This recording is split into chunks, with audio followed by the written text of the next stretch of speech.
Maharashtra bulletin, आपला महाराष्ट्र, आपली बातमी।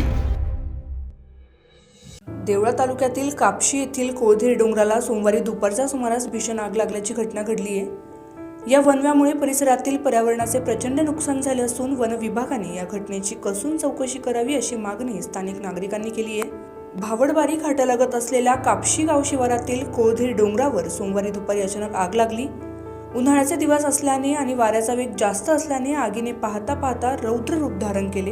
यात मोठ्या प्रमाणावर मौल्यवान वनसंपदा जळून खाक झाली आहे। घटनेची माहिती मिळताच वन विभागाचे अधिकारी व कर्मचारी दुपारपासून घटनास्थळी दाखल झाले असून आग विझवण्यासाठी शर्थीचे प्रयत्न सुरू आहेत। मात्र डोंगर माथ्यावरील आग आणि अपुरे मनुष्यबळ यामुळे आग आटोक्यात आणण्यात अडचणी येत होत्या। रात्री उशिरापर्यंत हा वनवा धगधगतच होता।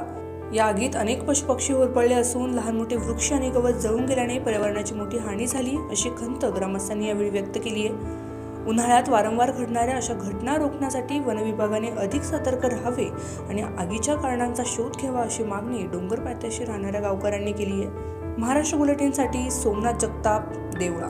महाराष्ट्र बुलेटिन, आपला महाराष्ट्र, आपली बातमी।